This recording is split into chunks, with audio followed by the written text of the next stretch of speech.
ኢራን በአስቸጋሪ ሁኔታ ውስጥ ሆና በአንድ ትልቅ ጉዳይ ላይ ድል የተጎናጸፈች ይመስላል። የዚች ሀገር ስጋት ኒውክሌሯ ነው እየተባለ ሲወራላት የቆየውና ኢራን ግን ከኒውክሌር ፕሮግራሟ በላይ የምተማመንበት የሚሳኤል አቅሟ ከማንኛውም ድርድር ውጭ ሆኖ መቆየቱ በይፋ ተረጋግጧል። ይህንኑ ውሳኔም አደራዳሪዋ ፓኪስታን አረጋግጣለች። በዚህም የተነሳ ኢራን ከጦርነቱ በፊት የነበራትን የጦር መሳሪያ የመገንባት መብት ይዛ የምትቀጥል ብቻ ሳይሆን አቅሟን አባብሳ የምትቀጥልበት እድል እንደተፈጠረላት እየተነገረ ነው። በተለይም ከጦርነቱ በኋላ ባለው ጊዜ ውስጥ ኢራን በወር እስከ 300 ሚሳኤሎችን የማምረት አቅም ላይ መድረሷን የሚያሳዩ መረጃዎች መውጣታቸው ጉዳዩን አስገራሚ አድርጎታል። ይህን ተከትሎ ታዲያ የአሜሪካው ፕሬዝዳንት ዶናልድ ትራምፕ በተቃውሞ ማዕበል እየተናጡ ይገኛሉ። የኢራንን የጦር አቅም በማዳከም ሰበብ ጦርነት ከፍተው አሁን ግን የኢራን የሚሳኤል ፕሮግራም እንደዚሁ እንዲቀጥል መፍቀዳቸው በራሳቸው የፖለቲካ ካምፕና በአጋሮቻቸው ዘንድ ከፍተኛ ተቃውሞ ተነስቶባቸዋል። ፕሬዝዳንቱ በጂ7 ሰሚት ላይ የሰጡት አስተያየትና ኢራንን የጦር መሳሪያ የማምረት መብት አላት ብለው ማቅረባቸው በአሜሪካ የውጭ ፖሊሲ ታሪክ ውስጥ እንደ አንድ ትልቅ የስትራቴጂክ ውድቀት እየተቆጠረ ነው። ይህ ሁኔታ በአሜሪካ የውስጥ ፖለቲካ ውስጥ ትልቅ ውዝግብና የሀሳብ መለያየትን እያመጣ ነው። ታዲያ በዛሬው ፕሮግራማችን ኢራን የሚሳኤል ፕሮግራሟን ለድርድር አለማቅረቧ ምን ያህል ለቴህራን ታላቅ የዲፕሎማሲ ድል እንደሆነ እንመለከታለን። በተመሳሳይ በኢራን ጉዳይ ላይ ፕሬዝዳንት ትራምፕ የወሰዱት እርምጃ ለምን በአሜሪካ የውስጥ ፖለቲካ ውስጥ ትልቅ ማዕበል እንደፈጠረ እንዲሁም ይህ አቋም ለወደፊት የክልሉ ሰላም ምን አይነት ተጽዕኖ ይኖረዋል በሚሉት ነጥቦች ዙሪያ ዝርዝር መረጃ እናቀርብላችኋለን። እናንተ ብቻ አብራችሁ እንድትቆዩ እየጋበዝን ቻናላችንን ሰብስክራይብ፣ ይህን ቪዲዮ ላይክ እንድታደርጉ በአክብሮት እንጠይቃችኋለን። ከአፍታ ቆይታ በኋላ ተመልሰን እንገናኝ።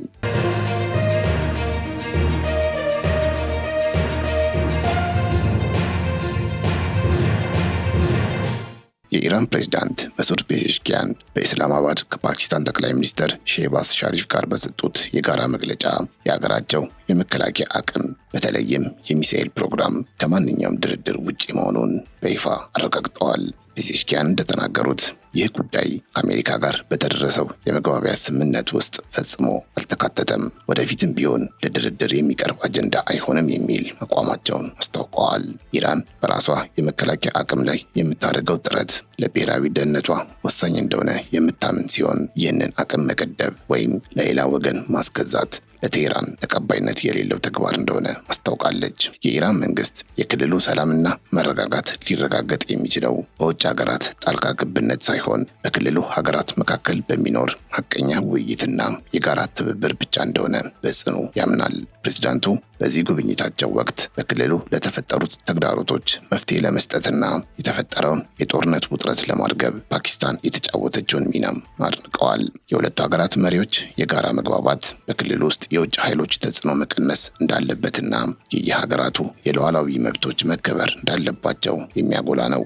ይህ አቋም ኢራን በዓለም አቀፍ ደረጃ እየደረሰባት ያለውን ጫና በመቋቋም የራሷን የደህንነት ስትራቴጂ ለመከተል ያላትን ቁርጠኝነት የሚያሳይ ተደርጎ ተወስዷል። የፓኪስታኑ ጠቅላይ ሚኒስትር ሼህባዝ ሻሪፍ በበኩላቸው የኢራን ፕሬዝዳንት ያነሱትን አቋም ሙሉ በሙሉ በመደገፍ እንደ ማንኛውም ሉዓላዊ ሀገር ኢራን የራሷን የባለስቲክ ሚሳኤል አቅም የመገንባት መብት እንዳላት አስረድተዋል። ጠቅላይ ሚኒስትሩ በንግግራቸው ላይ እንደገለጹት በዓለም አቀፍ ደረጃ በጦር መሳሪያ ባለቤትነት ላይ የሚንጸባረቀው ድርብ መስፈርት ወይም ደብል ስታንዳርድ ተገቢነት የሌለው ነው። ኢራንና አሜሪካ ባደረጉት የመግባቢያ ስምምነት ውስጥ ስለ ባለስቲክ ሚሳኤል ጉዳይ ምንም አይነት ንግግር እንደሌለም ሻሪፍ አስታውቀዋል። ይህ ጉዳይ በድርድር ወቅት በጠረጴዛ ላይም ሆነ በአጀንዳነት ቀርቦ እንደማያውቅ በማረጋገጥ ፕሬዝዳንት ፔዜሽኪያን ላስታወቁት የሚሳኤል አቋም ድጋፋቸውን ሰጥተዋል። ፓኪስታንና ኢራን በፈተና ወቅት ሁልጊዜ ጎን ለጎን የቆሙ ወንድማማች ሀገራት መሆናቸውን የገለጹት ሼህባዝ ሻሪፍ ሀገራቸው በክልሉ ዘላቂ ሰላም እስኪሰፍን ድረስ የአደራዳሪነት ሚናዋን በጽናት እንደምትቀጥል አረጋግጠዋል። ይህ የሁለቱ መሪዎች የጋራ አቋም የክልሉን ሰላም ለማስጠበቅ ያላቸውን የጋራ ቁርጠኝነት የሚያሳይ ከመሆኑም በላይ በዓለም አቀፍ መድረክ ላይ ለኢራን ትልቅ ዲፕሎማሲያዊ ድጋፍ የሰጠ ነው ማለት ይቻላል። ኢራንና ፓኪስታን በኢስላማባድ ያደረጉት ይህ ውይይት በቀጠናው ሰላምና መረጋጋት ለማምጣት ሀገራቱ በራሳቸው መተማመን እንደሚፈልጉ የሚያሳይ ጠንካራ መልእክት ያስተላለፈ ነው። በተለይም ፔዜሽኪያን የኢራን የሚሳኤል ፕሮግራም ለድርድር እንደማይቀርብ ሲናገሩ ይህንን የኢራን አቋም የፓኪስታን መንግስት እንደ መርህ መደገፉ በሁለቱ ሀገራት መካከል ያለውን የጸጥታ ትብብር ከፍ ያደርገዋል። ይህ ስምምነት ወይም የጋራ አቋም ኢራን ከአሜሪካ ጋር በምትገባባቸው ድርድሮች ውስጥ የመከላከያ አቅሟን እንደ ዋና የስትራቴጂክ መያዣነት እንደምትጠቀምበት የሚያሳይ ነው። ከዚህ ባሻገር የኢራኑ ፕሬዝዳንት በንግግራቸው ወቅት የአሜሪካና የእስራኤል ጥቃት የፈጠረውን ቀውስ ለማርገብ ፓኪስታን የነበራትን ኃላፊነት የተሞላበት ሚና በዝርዝር አስታውሰዋል። ጦርነቱ በፓኪስታን ጥረት መቆሙ የክልሉ ሀገራት በጋራ በመቆም የውጭ ኃይሎችን ጥቃት መግታት እንደሚችሉ ያረጋገጠ ትልቅ ክስተት ነው። ፔዜሽኪያን ይህንን አጋጣሚ በመጠቀም የፓኪስታንን ሕዝብ ያመሰገኑ ሲሆን ኢራን በወቅቱ የነበሩባትን ተግዳሮቶች በማሸነፍ አቋሟን እንደጠበቀች ገልጸዋል። ጠቅላይ ሚኒስትር ሼህባዝ ሻሪፍ በበኩላቸው ጦርነቱ ያስከተለውን የሰው ሕይወት መጥፋት በተለይም የጠቅላይ መሪውን የአሊ ሐሚኒን ሞት በማስታወስ ጥልቅ ሐዘናቸውን ገልጸዋል። ይህ የጋራ ሐዘንና አጋርነት በሁለቱ ሀገራት መካከል ያለውን የህዝብ ለህዝብ ግንኙነት ይበልጥ ያጠናክረዋል ተብሎ ተጠብቋል። በዚህም ታዲያ የኢራን የሚሳኤል ፕሮግራም ከማንኛውም የኢራን አሜሪካ ድርድር ውጪ መሆኑን በኢስላማባድ ማረጋገጥ መቻሉ ለቴህራን ታላቅ የስትራቴጂክ ድል ነው። ይህ አቋም ኢራን በጦርነት ወቅት የደረሰባትን ከፍተኛ የገቢና የመሰረተ ልማት ውድመት ተቋቁማ የሚሳኤል ፕሮግራሟ መብቷ ሳይቀንስ ለመውጣት መቻሏን በግልጽ ያሳያል። የጦርነቱ አንደኛ ግብ የነበረው የኢራንን የሚሳኤል የማምረት አቅም መበተንና ክምችቷን ማውደም ነበር። ነገር ግን ዛሬ ኢራን በዲፕሎማሲያዊ መንገድ ይህንን አቅም መያዝ መቻሏ የጦርነቱን የፖለቲካ ግብ ውድቅ ያድርገዋል። ኢራን በዚህ የፖለቲካ ድል አማካኝነት የመከላከያ ፕሮግራሟን እንደ ሉዓላዊ መብት ለማስጠበቅ ያላትን ቁርጠኝነት ለዓለም ማሳይታለች። ይህ ስኬት ለኢራን መንግስት የስትራቴጂክ ነጻነትን የሚያጎናጽፍ ሲሆን በክልል ውስጥ ያለውን የኃይል ሚዛን ኢራን በራሷ መንገድ እንድትመራው እድል የሚሰጥ ነው። በዚህም የተነሳ ቴህራን የምትፈልገውን የደህንነት ዋስትና በራሷ የቴክኖሎጂ አቅም ማስጠበቅ መቻሏ የጦርነቱን ተጽዕኖ በከፍተኛ ደረጃ የመቀነስ ስኬት አድርገው ምሁራን ይወስዱታል። የኢራን የሚሳኤል ክምችት በጦርነት ወቅት የጠላቶቿን መከላከያ ስርዓት መፈታተን መቻሉ ኢራን በአስቸጋሪ ወቅት ውስጥ እንኳን በቴክኖሎጂ የላቀ አቅም እንደነበራት ያስመሰክራል። ጦርነቱ የተጀመረው ኢራንን በማዳከም ወታደራዊ አቅሟን ለማጥፋት ታስቦ ቢሆንም የኢራን ጽናት ይህንን ግብ ፍሬ አልባ አድርጎታል። ኢራን የሚሳኤል ፕሮግራሟን ይዛ መቀጠል መቻሏ ለወደፊትም ቢሆን በክልል ውስጥ ለሚነሱ ተግዳሮቶች የምትሰጠው አጸፋዊ ምላሽ ምን ያህል አደገኛ ሊሆን እንደሚችል ለተቀናቃኞቿ መልእክት የሚያስተላልፍ ነው። ይህ ፕሮግራም ለኢራን የመከላከያ ስትራቴጂ የጀርባ አጥንት በመሆኑ ከድርድር ውጪ መደረጉ ለቴህራን የረጅም ጊዜ የደህንነት ዋስትና ነው። ጦርነቱ የፈጠረው ተጽዕኖ የኢራንን የጦር መሳሪያ አቅም ሊያዳክም ቢችልም የፓኪስታን ድጋፍና ዲፕሎማሲያዊ እውቅና የኢራንን አቋም ይበልጥ አጠናክሮታል። ኢራን በጦርነቱ ማግስት ይህን ያህል የፖለቲካና የስትራቴጂክ ስኬት ማስመዝገቧ የኃይል አሰላለፉን ሙሉ በሙሉ ለኢራን ምቹ በሆነ መልኩ ቀይሮታል ማለት ይቻላል። በጦርነቱ ወቅት የነበረው የሚሳኤል አጠቃቀም ኢራን ያላትን የቴክኖሎጂ አቅምና የምርምር ብቃት በዓለም ፊት ማሳያ ሆኗል። ምንም እንኳ በጦርነቱ ብዙ ሚሳኤሎች ቢመቱም የኢራን የማምረት አቅም በፍጥነት ማገገሙ የኢራንን የኢንዱስትሪ መሰረት ጥንካሬ አረጋግጧል። የሚሳኤል ፕሮግራሙን ለድርድር አለማቅረቧ ኢራን በቴክኖሎጂው ላይ የምታደርገውን ኢንቨስትመንትና የምርምር ጥረት ወደፊትም ይበልጥ ለማስፋፋት ያላትን እቅድ ያሳያል። ይህ አቋም ለኢራን የሳይንሳዊ እድገት አዲስ መድረክን የከፈተ ሲሆን ለጠላት ወገኖች ኢራን በምንም አይነት መንገድ የመከላከያ አቅሟን እንደማትቀንስ የሚያሳይ ግልጽ ማስጠንቀቂያ ነው። ኢራን የሚሳኤል ፕሮግራሟን በመጠበቅ ያሳየችው ጽናት የምዕራባውያንን የደህንነት ስሌት የሚያናጋና የክልሉን የኃይል ሚዛን የሚቀይር ወሳኝ እርምጃ ነው። ለኢራን የሚሳኤል ቴክኖሎጂ የብሔራዊ ክብርና የደህንነት ምልክት በመሆኑ ይህን ፕሮግራም ለድርድር አለማቅረቧ ለኢራን መንግስት የተገኘ ታላቅ ድል ነው። የኢራን የሚሳኤል ፕሮግራም የክልሉ የደህንነት መዋቅር ማዕከል በመሆኑ ይህ ፕሮግራም እንዲጠበቀ መቆየቱ ለክልሉ ሀገራት የደህንነት ማረጋገጫ ሆኗል። የፓኪስታን ድጋፍ ለኢራን የሚያስገኘው ዲፕሎማሲያዊ ድጋፍ ለቴህራን በምዕራባውያን ጫናዎች ውስጥ የመንቀሳቀስ አቅም ይሰጣታል። ኢራን የሚሳኤል አቅሟን ይዛ መቀጠል መቻሏ ለወደፊትም ቢሆን የኢራንን የክልል ተጽዕኖ ይበልጥ እንዲያጠናክር ያደርገዋል። ይህ ስትራቴጂካዊ ስኬት ቴህራን በጦርነቱ የደረሰባትን ውድመት ወደ ጎን ትታ ወታደራዊ አቅሟን እንደገና ለመገንባት የምታደርገውን ጥረት የሚያፋጥን ነው። በጦርነቱ ወቅት የነበሩት የኢራን የሚሳኤል ጥቃቶች የጠላት ሀገራትን መከላከያ ስርዓት ለተወሰነ ጊዜ መፈተን መቻላቸው የኢራንን የቴክኖሎጂ የበላይነት አሳይቷል። በዚህም የኢራን የጽናት አቋምና የሚሳኤል ፕሮግራሟን ከድርድር ውጪ ማድረጓ የክልሉን ደህንነት ለማስጠበቅ ያላትን ሚና ይበልጥ ያጎለብታል። ይህ ለኢራን ትልቅ የፖለቲካና የስትራቴጂክ ዕድል በመሆኑ ወደፊት በኢራን የደህንነት ፖሊሲ ላይ የሚኖረው ተጽዕኖ በጣም ሰፊ ነው።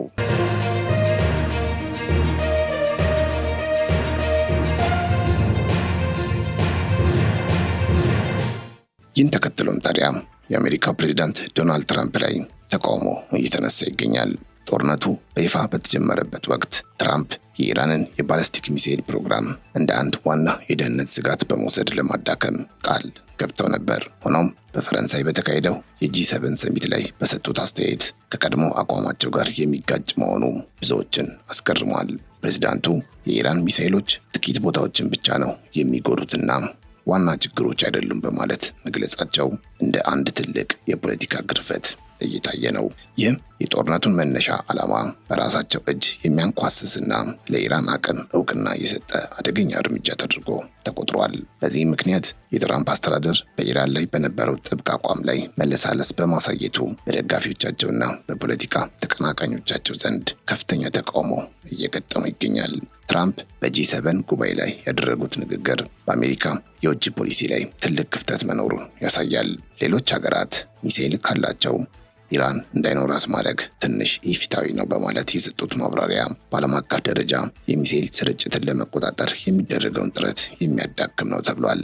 ይህ ንግግር ኢራን የራሷን የጦር መሳሪያዎች የማግኘት መብት እንዳላት እንደ ማረጋገጫ ስለሚቆጠር በኢራን ላይ የተጫነውን የፖለቲካ ጫና በእጅጉ ያቀለለ ሆኗል። ተቺዎች እንደሚከራከሩት ፕሬዝዳንቱ የኢራንን የጦር መሳሪያ ፕሮግራም እንደ ቀልድ መመልከታቸው የአሜሪካን ብሔራዊ ደህንነት ለከፍተኛ አደጋ ያጋልጣል። የጦርነቱ አንደኛ ዓላማ የኢራንን የሚሳኤል አቅም ማጥፋት ከሆነ አሁን እየተከተሉት ያለው ስምምነት የጦርነቱን ውጤት በአጭር ጊዜ ውስጥ ወደ ኋላ የሚመልስ ነው። ይህ የንግግር ለውጥ ትራምፕን በራሳቸው የፖለቲካ ወጥመድ ውስጥ የከተታቸው ሲሆን ለአሜሪካ ወታደራዊ ስትራቴጂ ትልቅ ተግዳሮት ሆኗል። የሚሳኤል ፕሮግራሙን በተመለከተ ትራምፕ የያዙት ይህ አዲስ አቋም በጦርነቱ ከፍተኛ መስዋዕትነትን የከፈሉትን የአሜሪካ የደህንነት ተቋማትና አጋር ሀገራትን በእጅጉ አበሳጭቷል። በጦርነቱ ወቅት የኢራን ሚሳኤሎች በእስራኤልና በተባበሩት አረብ ኤሚሬቶች ላይ ያደረሱት ጉዳት እውነታ ሆኖ ሳለ ፕሬዝዳንቱ ጉዳዩን ትንሽ ብለው መግለጻቸው እጅግ አሳዛኝ ነው ተብሏል። ይህ አቋም አጋር ሀገራትን በአሜሪካ ላይ ያላቸውን እምነት እንዲጠራጠሩ የሚያደርግ ሲሆን ለኢራን ደግሞ ሚሳኤሎቿን መልሳ እንድትገነባ የሚያስችል ታላቅ መተማመን ፈጥሮላታል። የኢራን የመከላከያ አቅም ከጦርነቱ በኋላ በፍጥነት ማገገሙ ትራምፕ ለምን ፕሮግራሙን ችላ እንዳሉ ጥያቄ ውስጥ ይገባል። ለተቺዎች ይህ ድርጊት አሜሪካን በክልል ውስጥ ያለችበትን የፖለቲካ ተጽዕኖ በእጅጉ የሚያሳንስና ኢራንን የበለጠ ሀያል የሚያደርግ የተሳሳተ እርምጃ ነው። የፕሬዝዳንቱ አቋም በውስጥ ፖለቲካ ውስጥም እንደ ትልቅ ውድቀት እየተቆጠረ ነው። ፕሬዝዳንት ትራምፕ ቀደም ሲል የኦባማ አስተዳደርን የኒውክሌር ስምምነት ወይም ጃክፖዋ ለኢራን ሚሳኤል ፕሮግራም በር ስለከፈተ ይተቹት ነበር። አሁን ግን ትራምፕ የገቡት ስምምነት የኦባማን ስህተት እየደገመው ነው።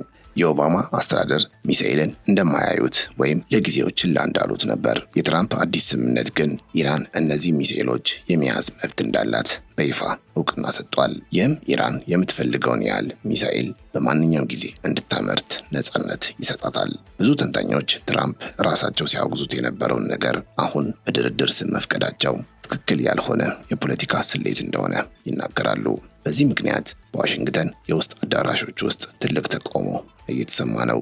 የፕሬዝዳንቱ ይህ እርምጃ ከጦርነቱ መጀመሪያ ዓላማና ከራሳቸው የቀድሞ ንግግሮች ጋር ሙሉ በሙሉ የሚጋጭ ሆኗል። በተለይም ትራምፕ በኢራን ሚሳኤል ፕሮግራም ላይ የያዙት አዲስ አቋም ኢራን በወር 300 ሚሳኤሎችን እንድታመርት ምቹ ሁኔታ ፈጥሮላታል። ይህ ማለት በሁለት ዓመት ውስጥ ኢራን 10,000 ሚሳኤሎች እንዲኖሯት ያደርጋል። ይህ ደግሞ ትራምፕ በጦርነቱ ሊያስወግዱት የፈለጉት ትልቅ አደጋ ነበር። አሁን ባለው ስምምነት ይህንን አቅም የመገደብ እድሉ እየጠፋ በመሆኑ ለአሜሪካ ትልቅ ውድቀት ነው። ይህ ለኢራን አዲስ ወታደራዊ ኃይል የሚሰጥ ሲሆን ለመላው ቀጠናው ደህንነት ትልቅ ስጋት ነው ተብሏል። ተቃዋሚዎቹ ትራምፕ ለኢራን ወታደራዊ ግንባታ የገንዘብ ድጋፍ እየሰጡ ነው ብለው ይከሳሉ። የፕሬዝዳንቱ እርምጃ ከብሔራዊ ደህንነት ይልቅ በፖለቲካ ሽርክና ላይ የተመሰረተ እየመሰለ ነው። በተለይም የኢራን የሚሳኤል ማምረቻ አቅም ወደ ቀድሞ ጥንካሬው መመለሱ ትራምፕ ለፈጠሩት የፖለቲካ ክፍተት ትልቅ ማሳያ ተደርጎ ተወስዷል። መረጃዎች እንደሚያሳዩት ኢራን በእስራኤል ጥቃቶች ወቅት ከነበረባት ኪሳራ አገግማ በወር እስከ 300 ሚሳኤሎችን የማምረት አቅም ላይ ደርሳለች። ይህ የማምረት ፍጥነት በዓመት ወደ 3600 ሚሳኤሎች የሚጠጋ ምርት እንዲኖር ያደርጋል። ይህ ማለት በአንድ ወይም በሁለት ዓመት ጊዜ ውስጥ ኢራን እስከ 10,000 የሚደርስ ሚሳኤል ክምችት የመፍጠር አቅም አላት። ትራምፕ በጦርነቱ የኢራንን የሚሳኤል ፋብሪካዎችና የኢንዱስትሪ መሰረቶችን ከ85% በላይ በማውደም ይህንን ስጋት ለማስወገድ ቢሞክሩም አሁን የፈቀዱት ስምምነት ግን ኢራን የተበላሸውን የመከላከያ ኢንዱስትሪዋን መልሳ እንድትገነባ የገንዘብ አቅም ፈጥሮላታል። በጦርነት ወቅት ኢራን የነበራትን 2300 ሚሳኤሎች ተኩሳ መጨረሷ አቅም እንዳጣች ሳይሆን ሚሳኤሎችን በጦርነት ውስጥም እንኳ የመተካትና የማምረት ችሎቷን ያሳየ የስትራቴጂክ ጥንካሬ ማሳያ ነበር። አሁን ግን ኢራን ከማዕቀብ ነፃ በመሆኗና የውጭ ኢንቨስትመንት ስለተፈቀደላት ይህንን የማምረት ዑደት አፋጥና የረጅም ርቀት ባላስቲክ ሚሳኤሎቿን በከፍተኛ ቁጥር እንድትገነባ መንገድ ተከፍቶላታል። ይህ ሁኔታ ትራምፕ ጦርነቱን የከፈቱበትን ዋና ግብ ወደ ጎን በመተው ኢራን ከጦርነቱ በፊት ከነበረችበት የጦር አቅም በበለጠ ሁኔታ እንድታጠቅ የተዘዋዋሪ ድጋፍ እየሰጧት መሆኑን ያሳያል። የአሜሪካ መከላከያ ኤጀንሲዎች እንደሚሉት ከሆነ የኢራን ሚሳኤሎች አሁንም አውሮፓንና በአካባቢው ያሉ የአሜሪካን የጦር ሰፈሮች በከፍተኛ ሁኔታ ማስፈራራት፣ ማጥቃት ይችላሉ። ትራምፕ ይህንን እውነታ ችላ ብለው ሚሳኤል ፕሮግራሙን ለድርድር አለማቅረባቸው በአሜሪካ የደህንነት ተቋማት ዘንድ ትልቅ ቁጣ ፈጥሯል። እንዲህ አይነት ውሳኔዎች አሜሪካ በክልሉ ያላትን ወታደራዊ አቅም የሚያዳክሙና ለኢራን ጥቃት በር የሚከፍቱ ናቸው። ተቃዋሚዎች ፕሬዝዳንቱ የኢራንን የሚሳኤል ፕሮግራም በመደገፍ የያዙትን አቋም እንዲያስተካክሉ አጥብቀው እየጠየቁ ነው። ካልሆነ የጦርነቱ ውጤት ኢራንን የበለጠ አደገኛ በማድረግ በአሜሪካ ላይ የሚያስከትለውን ስጋት ከፍ እንደሚያደርገው ያስጠነቅቃሉ። የሚሳኤል ፕሮግራሙን ለድርድር አለማቅረብና በኢራን ላይ የነበረውን ጫና ማንሳት ትራምፕ ራሳቸው ካደረጉት የጦርነት ዘመቻ ጋር የሚቃረን ነው። ይህ የፖለቲካ ለውጥ በራሳቸው ደጋፊዎች ዘንድ እንኳ ተቀባይነት እያጣ በመምጣቱ ለቀጣይ ምርጫዎች ትልቅ ፈተና ሊሆን ይችላል። ኢራን ሚሳኤሎቿን ይዛ እንድትቀጥል መፍቀድ ትራምፕ ጦርነቱን የከፈቱበትን ዋና ምክንያት ያጠፋል። ይህ የፖለቲካ ስህተት እንደ ጠንካራ መሪ ለመታየት የሚሞክሩትን ትራምፕን በአደባባይ እንዲዳከሙ እያደረጋቸው ነው። ተቃዋሚዎች ጦርነቱን ከጀመሩ በኋላ ውጤቱን ለማግኘት ጥረት ከማድረግ ይልቅ የኢራንን አቅም መልሰው የገነቡ ስምምነቶችን ማድረጋቸው ተቀባይነት የለውም ብለው ይሞግታሉ። ይህ አቋም በአሜሪካ የውጭ ፖሊሲ ታሪክ ውስጥ እንደ ትልቅ ውድቀት ይወሰዳል። በጥቅሉ ትራምፕ በኢራን ሚሳኤል ፕሮግራም ላይ የወሰዱት እርምጃ በአሜሪካ ፖለቲካ ውስጥ ትልቅ ውዝግብ ፈጥሯል። ፕሬዝዳንቱ ኢራን የጦር መሳሪያ የመያዝ መብት እንዳላት በይፋ እውቅና መስጠታቸው የአሜሪካን አጋሮችና የደህንነት ተቋማት ክፉኛ አስከፍቷል። ይህ አቋም ኢራን በክልሉ ያላትን የበላይነት እንድታጠናክር የሚያስችላት ሲሆን በአሜሪካና በእስራኤል መካከል ያለውን ግንኙነትም በጥርጣሬ ውስጥ ይከታል። የትራምፕ አስተዳደር ከኢራን ጋር የጀመረው አዲስ የዲፕሎማሲ ጉዞ ምን ያህል ለደህንነት አስጊ እንደሚሆን ጊዜ የሚፈታው ይሆናል። ነገር ግን በአሁኑ ወቅት እየተነሳ ያለው ተቃውሞ የፕሬዝዳንቱ ውሳኔ በአሜሪካ ዘንድ ከፍተኛ ጥያቄ እየተነሳበት መሆኑን የሚያሳይ ነው። ይህ የፖለቲካ ውጥረት በቀጣይ የአሜሪካ የውጭ ፖሊሲና የውስጥ ፖለቲካ ላይ ትልቅ ተጽዕኖ እንደሚኖረው ጥርጥር የለውም። አብራችሁን ስለነበራችሁ እጅግ እናመሰግናለን። በያላችሁበት ሰላም